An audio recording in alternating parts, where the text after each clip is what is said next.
On my 35th birthday, I didn't blow out candles surrounded by family. I stared at my phone while a cake I bought for myself melted under cheap frosting.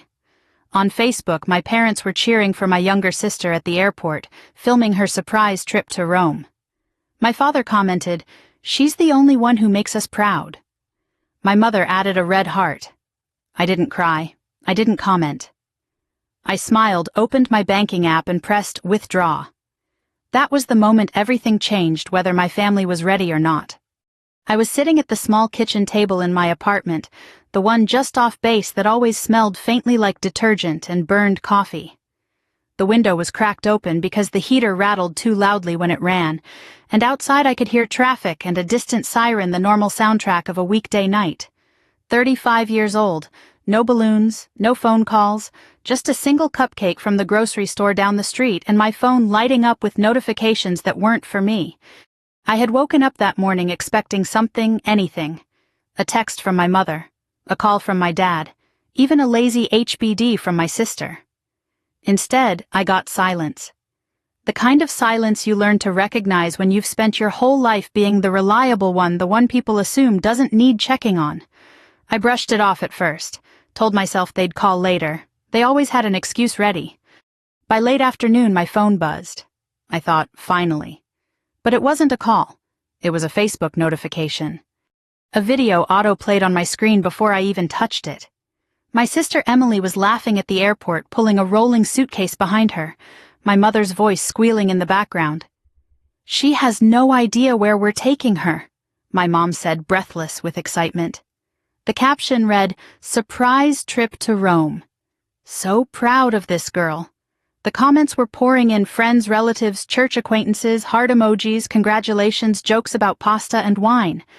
Then I saw my father's comment pinned near the top like it deserved to be framed. "She's the only one who makes us proud." I stared at it longer than I should have. Not because it was shocking, but because it was familiar.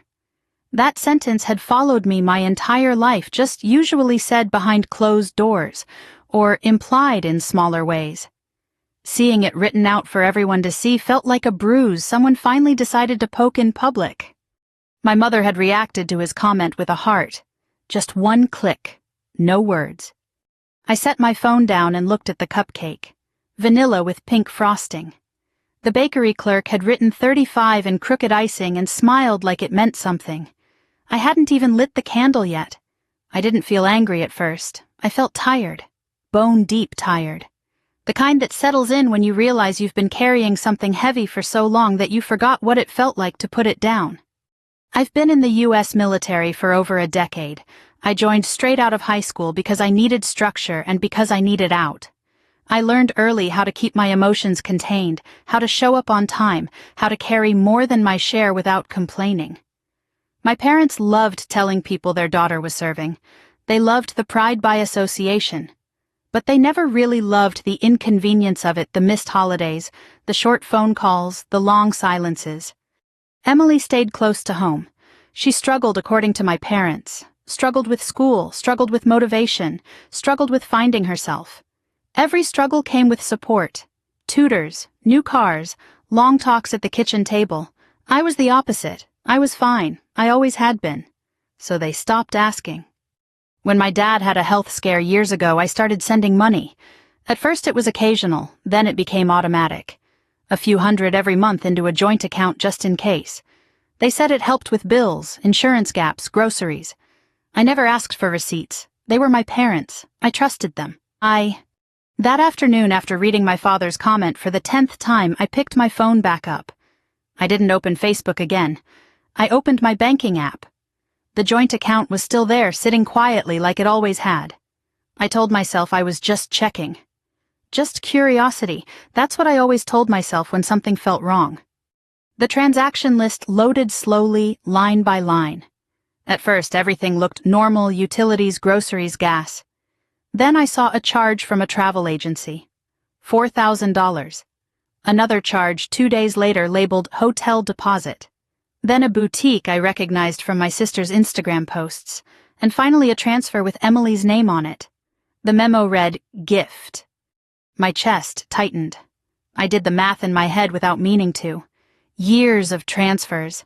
sacrifices I never talked about, vacations I skipped, repairs I delayed. I scrolled back further. The pattern repeated itself over and over. My money wasn't keeping the lights on, it was funding a lifestyle I was never invited to enjoy. I leaned back in my chair and laughed once softly. Not because it was funny, but because it finally made sense. Rome wasn't a surprise. I was. I hovered over the transfer option. My reflection stared back at me from the dark screen, tired eyes, hair pulled back tight, the same face that had learned how to keep it together no matter what. I thought about calling my parents. I thought about explaining. I thought about my father's comment glowing proudly under a video that didn't include me. I didn't call. I didn't explain. I pressed withdraw.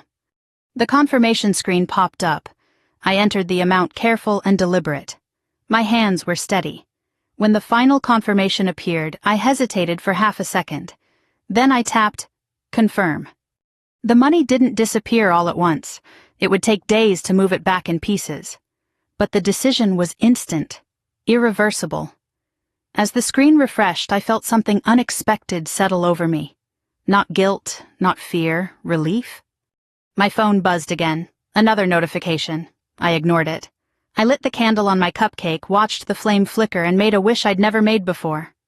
I wished to stop being invisible. I didn't tell anyone what I'd done. Not my friends, not my coworkers, not the one person in my unit who knew more about my family than anyone else. I went to work the next morning like nothing had changed, pulled my hair back into a regulation bun, put on my uniform, and moved through the day on autopilot. That's one thing the military teaches you well: how to function, even when your insides feel like they're coming apart at the seams. As I went through my tasks, my mind kept drifting backward, replaying moments I'd brushed off for years. Not dramatic scenes, just small, quiet memories that added up to something ugly when you finally lined them up side by side. When we were kids, Emily always got the bigger room. It had better light, a door that didn't stick, and a closet twice the size of mine. My parents said it was because she needed the space. When she wanted piano lessons, they found the money. When she quit piano 2 months later, they told her it was okay to explore her passions. When I asked for help paying for a photography class in high school, my dad told me I should focus on practical goals. I got a job instead. I learned early how to be low maintenance, how to accept praise quietly and disappointment without protest. When I brought home good grades, my parents nodded and said, "We knew you would." When Emily failed a class, they sat her down, talked it through, promised to help her do better next time. I told myself that was just how families worked. Someone had to be the strong one. Joining the military felt like an escape at first. I told myself it was about service, about structure, about doing something meaningful. And it was. But it was also about finally choosing a path that didn't revolve around my family's expectations. My parents were proud, at least in public. They posted photos of me in uniform, bragged to neighbors, collected compliments like souvenirs. In private, it was different. Calls were short. Questions were surface level. They never asked how I was really doing. Emily stayed close. She went to community college on and off, moved back home more than once. She's still figuring things out, my mom would say, like it was a medical condition. Every setback came with a cushion. Every mistake came with an excuse. When my dad got sick, everything shifted. I remember the call clearly. I was in my car parked outside the commissary, still in uniform. My mom's voice sounded small, scared. She told me about the diagnosis, the surgery, the bills insurance wouldn't cover. I didn't hesitate. I told her I'd help. It felt natural, necessary. That's what the dependable one does. We set up the joint account together, just in case, my dad said, for emergencies. I started with a few hundred here and there, then it became monthly, automatic. I adjusted my budget without thinking too hard about it. Cut back where I could. I figured it was temporary. Years passed. The transfers continued. No one ever thanked me, not directly. When I brought it up once casually, my mom waved it off. "Oh, honey, you know we appreciate you." And that was it. Appreciation without acknowledgement. Gratitude without accountability. I didn't realize how much resentment I'd buried until I saw that comment on Facebook. It wasn't just about Rome. It was about 35 years of being quietly erased.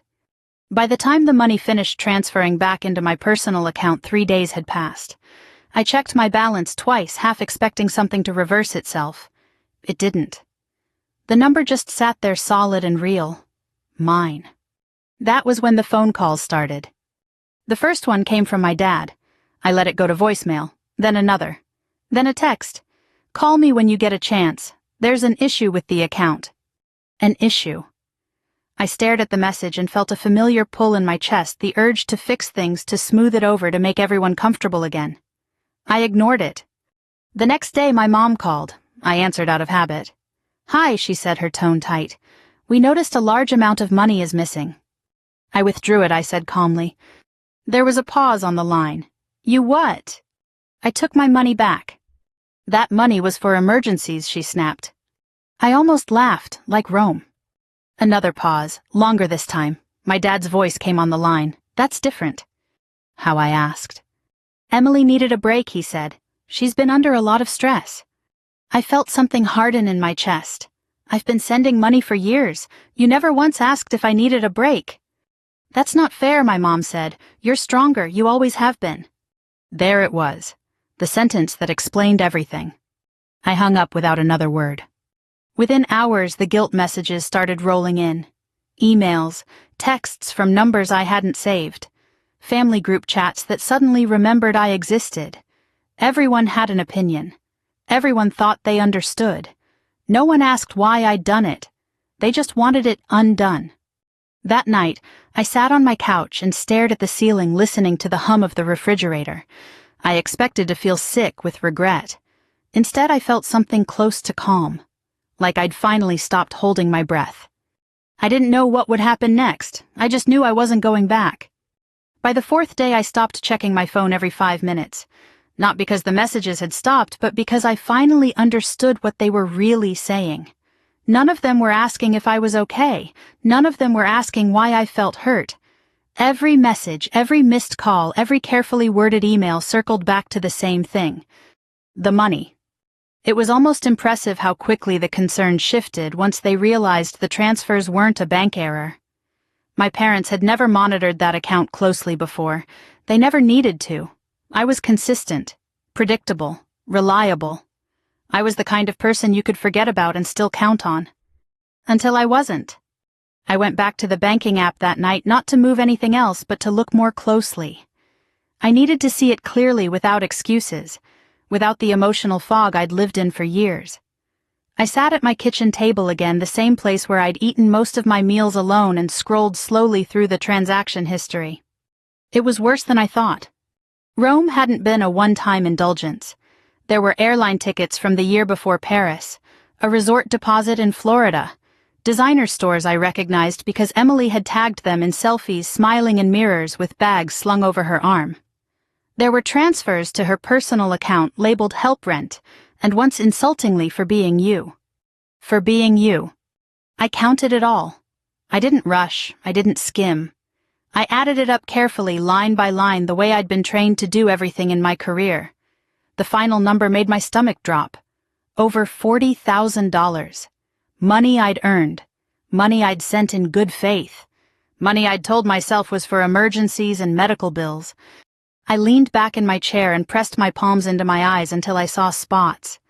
I thought about the weekends I'd stayed in while my coworkers went out of town, the car repairs I'd postponed, the savings account I never quite managed to grow.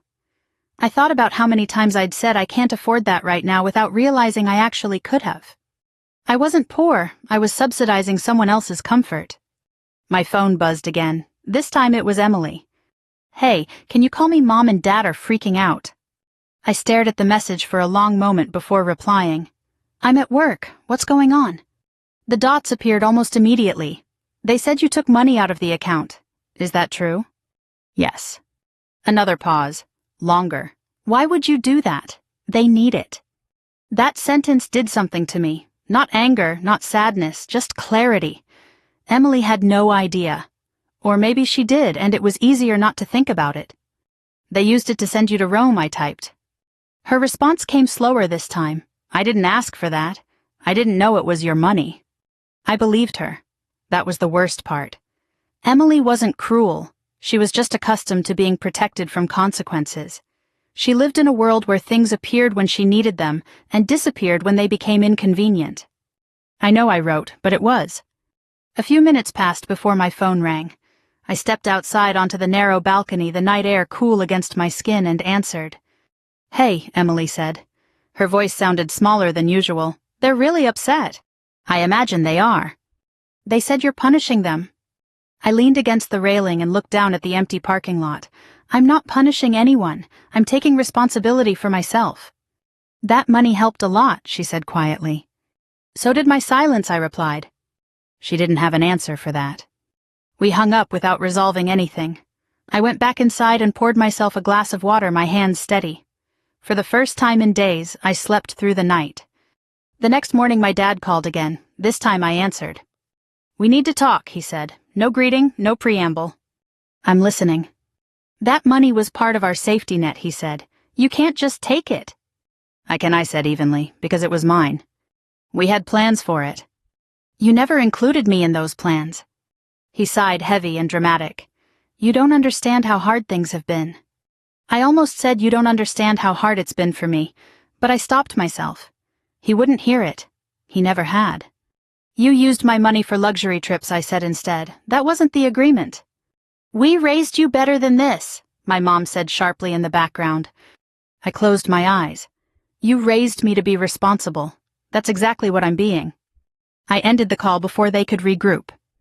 The backlash escalated after that. My mom sent an email accusing me of betrayal. An aunt I barely spoke to texted that family helps family.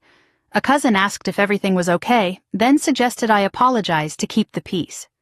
Keep the peace. I'd been keeping it my whole life. At work, I threw myself into routine, training sessions, evaluations. The structure grounded me. My unit didn't care about my family drama. They cared that I showed up, that I did my job, that I had their backs. In that environment, I was valued for what I did, not for what I provided. One evening after a long day, I sat in my car and called the one person I trusted to be honest with me, my former supervisor, now a close friend. "You did the right thing," she said after I explained everything. "Setting boundaries doesn't make you selfish." "It feels like it," I admitted. "Only because they trained you to feel that way." Her words settled over me like armor. That night I logged into my bank account again. Not to withdraw anything else, just to look. The number was still there. Real, solid. A reminder that I finally had control over something I'd been giving away piece by piece for years. For the first time, I wasn't afraid of what I'd done. I was afraid of how long it had taken me to do it. The silence didn't last. 2 weeks after I withdrew the money, the tone of the messages changed. The panic sharpened. The patience disappeared. It was no longer confusion or disappointment, it was accusation. The kind that assumes guilt and demands surrender. It started with an email from my mother, subject line in all caps, "We need to talk."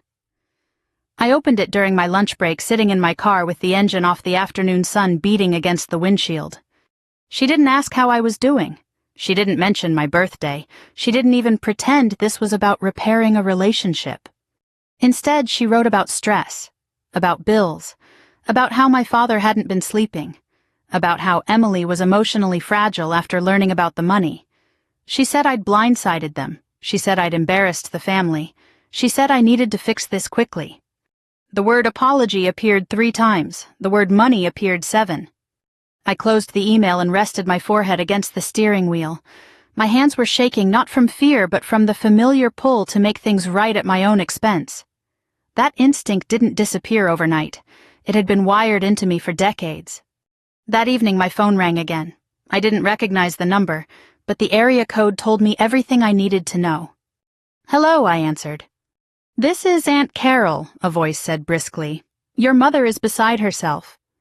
I leaned back on my couch and stared at the ceiling. "I'm sorry to hear that." "She's been crying for days," Carol continued. "Your father, too. You've put them in an impossible position." "By taking back my own money." "You know it's not that simple," she said. "They were counting on it."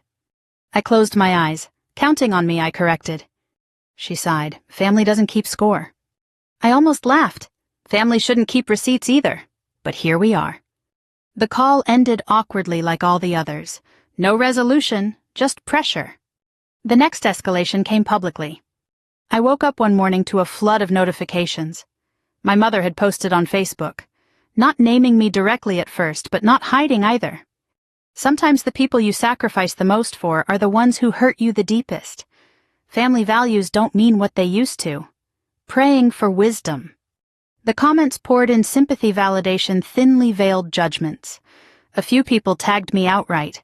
Others messaged privately asking what happened, urging me to be the bigger person.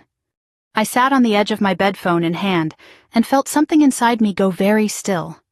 This wasn't about misunderstanding anymore. This was about control. About rewriting the narrative so they could stay blameless. At work that day, I couldn't focus. I went through the motions, but my mind kept replaying the post, the comments, the implication that I was cold, selfish, ungrateful. I'd worn those labels quietly my whole life. Seeing them thrown around publicly felt like a line being crossed. That evening I met a couple of people from my unit for dinner. Nothing fancy. Burgers and fries at a place near base. They didn't know the details, but they could tell something was off. "You look like you're carrying a rucksack. You forgot to put down one of them," said lightly. I smiled, grateful for the metaphor, something like that. After dinner, one of them pulled me aside. "Whatever it is," she said, "remember this, you don't owe anyone access to you just because they're related." I nodded, feeling the truth of it settle in my chest. When I got home, I saw that my mother's post had been edited. This time my name was included. "Ashley, if you're reading this, know that your father and I are heartbroken by your choices. We raised you better. Family is supposed to support each other." My hands trembled as I read it. Not from shame, but from a slow-burning anger I'd never allowed myself to feel before. They had made it public. They had painted themselves as victims. And they expected me to stay silent like I always had. I opened the comment box and stared at it for a long time. I thought about ignoring it, about taking the high road, about letting it blow over. Then I thought about my birthday cupcake, about Rome, about $40,000, about a lifetime of being fine. I typed, "Mom, I gave you and Dad over $40,000 across several years to help with medical bills and essentials. You used that money for luxury trips, shopping, and gifts for Emily. You forgot my 35th birthday and publicly stated that my sister was the only child who made you proud. I took back my money because I was being used, not supported. If you want a relationship with me, it starts with honesty and accountability, not guilt." I read it twice, my heart was pounding. Then I hit post. The reaction was immediate. Some relatives went quiet, others pushed back. But a few voices cut through the noise. An uncle commented that he'd always wondered how my parents afforded so many extras. A cousin said I was brave for speaking up. Someone else wrote, "Finally the truth." I logged out and turned my phone face down. That night I didn't sleep much. My mind replayed every possible outcome. But underneath the anxiety there was something new. Relief. I had told the truth, out loud, in my own words, and for the first time I wasn't apologizing for it. For a few days after the post, I lived in a strange quiet. The notifications slowed, then stopped. It was as if the family collectively held its breath, waiting to see if I would backtrack, delete my comment, soften the edges. I didn't. I went to work. I cooked dinner. I folded laundry. I let the silence sit where it was. That was when I realized something important. Nothing bad was happening to me. No one showed up at my door. No one cut me off from something essential. The world didn't collapse because I'd told the truth. The fear I'd carried for so long, the fear of rocking the boat, had been built on the assumption that the boat was mine to lose.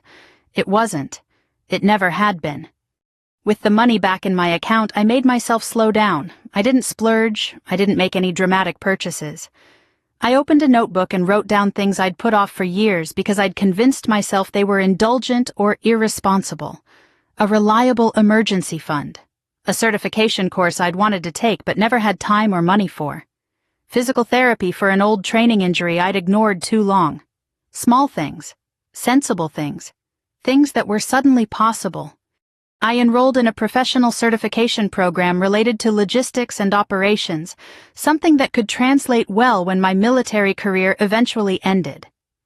The first night of class, I sat at my desk in civilian clothes, notebook open, listening to the instructor explain the syllabus. I felt nervous in a way I hadn't felt in years, not scared, hopeful. At work, something shifted too. I didn't realize how much emotional weight I'd been carrying until it was gone. I spoke up more in meetings. I volunteered for a leadership role I would have quietly avoided before. When my supervisor pulled me aside to tell me my performance had been noticed, I felt a flicker of pride I didn't immediately try to dismiss. "Whatever you're doing," he said, "keep doing it." I smiled and thanked him, resisting the urge to deflect. My chosen family friends I'd built over years of moves and deployments noticed the change too. One evening, a few of us gathered at a friend's apartment. Nothing formal.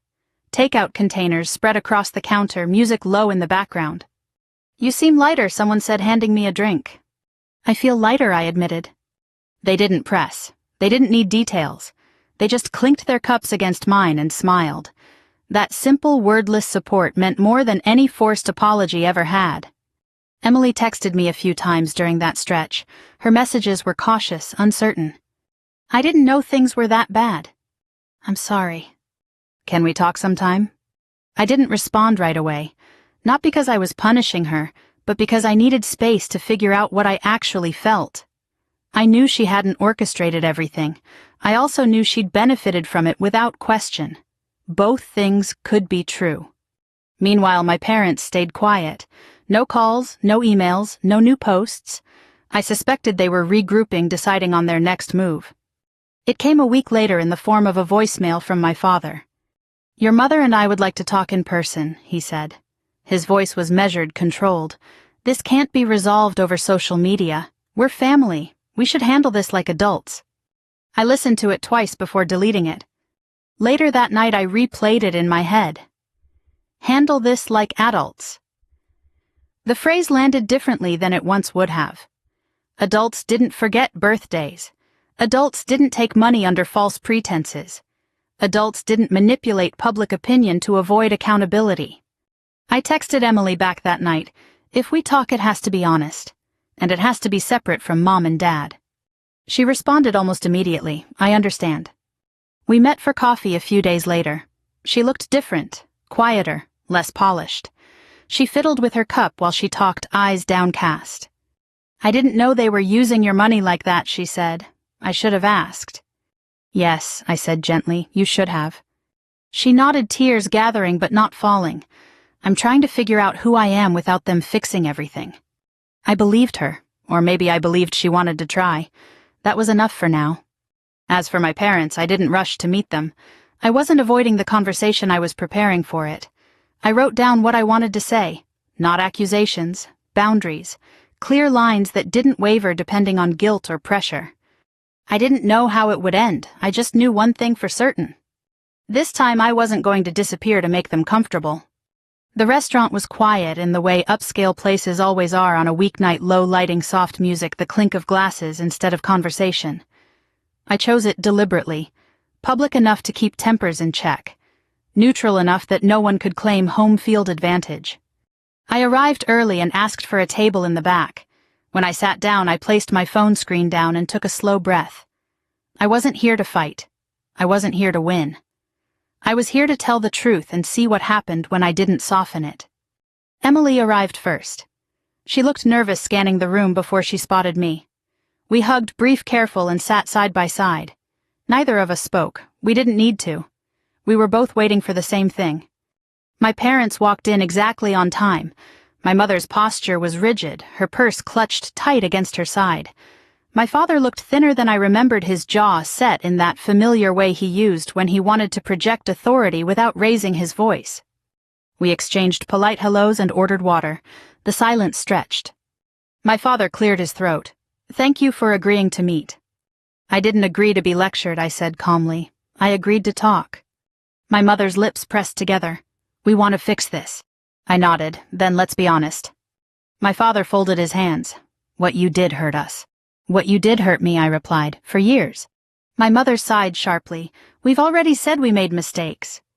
"Have you?" I asked, "because mistakes don't explain Rome." Emily shifted beside me. My father leaned back. "That trip wasn't about you." "That's the problem," I said evenly. "Nothing ever was." My mother's eyes flashed. "We worried about Emily more. She needed us." And I didn't. My voice didn't rise, but the question landed heavy. Or did you just decide I'd be fine without you because I always was? Silence. I took a breath. Tell me one thing you're proud of me for. One specific thing. My mother opened her mouth, closed it, looked at my father. Well, he started, then stopped. The waiter returned with water, set the glasses down, left. They still hadn't answered. That's what I thought, I said quietly. My mother's voice cracked. That's not fair. It's accurate, I replied. You took my money, over $40,000, and used it for things you never told me about. You forgot my birthday. You told the world my sister was the only one who made you proud. And now you want me to apologize for setting a boundary. My father's shoulders sagged. We're under a lot of stress. So was I said. I just didn't make it your problem. My mother leaned forward. Do you want us to beg? I want you to understand, I said, and I want you to stop. Stop what? She snapped. Stop using guilt. Stop rewriting history. Stop asking me to fix the consequences of your choices. Emily spoke, then her voice soft but steady. They're right, she said to our parents. I went through the statements. I saw everything. My mother turned to her, stunned. Emily... No, Emily said. I've had enough of this too. My father rubbed his face. We were counting on that money. We might lose the house. I met his eyes. You won't. You have options. Downsizing, jobs, help from Emily if she chooses, but not from me. My mother's eyes filled with tears. So you're abandoning us? I shook my head. I'm stepping back. There's a difference. My father exhaled slowly. What do you want from us? I want accountability, I said. And I want boundaries respected. No more public posts about me. No more asking for money. If we have a relationship, it's based on honesty, not obligation. My mother stood abruptly. I can't do this. My father hesitated, then stood too. We'll think about what you said. I hope you do, I replied. They left without another word. Emily and I sat there for a moment, the table suddenly too big. She reached over and squeezed my hand. I'm sorry it took me this long. Me too, I said, and I meant both parts. We ordered dinner and talked about ordinary things. Classes she was considering, work projects I was excited about. It felt strange and good to talk without tension. When we finally stood to leave, I felt tired but steady. I'd said what I needed to say. Whatever happened next wasn't on me. Outside the air was cool. I took a deep breath and let it out slowly. For the first time, the silence didn't feel like punishment. It felt like peace. The weeks after the dinner passed more quietly than I expected. There were no dramatic follow-up calls, no surprise visits, no public posts tagging me in guilt-soaked prayers. My parents retreated into themselves, stunned by the fact that their usual tools hadn't worked this time. And for the first time in my life, that retreat didn't pull me back in. Emily and I started meeting once a week. Nothing formal. Coffee walks sometimes, just sitting in my living room while the TV played in the background. She told me she was looking for her own apartment, that she'd signed up for night classes, that she was tired of being taken care of in a way that kept her small. I listened without trying to fix anything. That wasn't my job anymore. At work, things continued to improve. The certification course was challenging, but I loved it. I stayed up late studying, not because I had to prove anything to anyone, but because it felt good to invest in myself without guilt. My supervisor noticed. A few months later, he pulled me aside and told me I was being considered for a leadership track assignment. I walked back to my desk with a smile I didn't try to hide. One evening as I was making dinner, my phone rang. My father's name flashed on the screen. I stood there for a long moment, wooden spoon in hand, deciding. Then I answered. Hi, he said. His voice sounded different, quieter. Hi. I wanted to let you know. I got a new job, he said. It doesn't pay what the old one did, but it's something. Your mom picked up part-time work too. That's good, I said, and meant it. There was a pause, then he said, I'm sorry. The word landed heavier than anything else he could have said. I'm sorry for how we treated you, he continued. For taking you for granted, for the money, for all of it. I closed my eyes. Tears came sudden and sharp. I'm not calling to ask for anything, he added quickly. I just needed you to know I see it now. We talked for a while, about neutral things, about work, about the weather. When we hung up, I sat in silence, letting the moment settle. It wasn't forgiveness. Not yet. But it was acknowledgement. And that mattered. My mother didn't call. Instead, weeks later, she sent a short email. No subject line, no excuses, just a few sentences saying she was trying to do better and didn't expect anything from me. It wasn't perfect, but it was honest in a way she'd never been before. Life moved forward. I finished my course. I stepped into a new role. I started saving for a place of my own. On my 36th birthday, my apartment was full friends from work, people from my unit, Emily, sitting on the couch laughing at something stupid on TV. There was a cake. Someone had remembered the candles. As I looked around that night, I realized something that surprised me. Withdrawing that money hadn't been revenge. It had been self-preservation. I hadn't done it to hurt my family. I'd done it because I finally understood that love without respect isn't love at all. It's obligation. And obligation had been draining me dry. If you're listening to this story and something inside you feels uncomfortably familiar, if you've been the reliable one, the strong one, the invisible one, I want you to know this. Setting boundaries doesn't make you cruel. Choosing yourself doesn't make you selfish. And walking away from being used doesn't mean you don't love your family. It means you love yourself enough to stop disappearing. If this story resonated with you, I'd really love to hear your thoughts. Leave a comment below and tell me where you're listening from. And if you want to hear more stories like this, stories about strength, boundaries, and quiet victories, make sure you subscribe so you don't miss what comes next. Let's keep this conversation going together.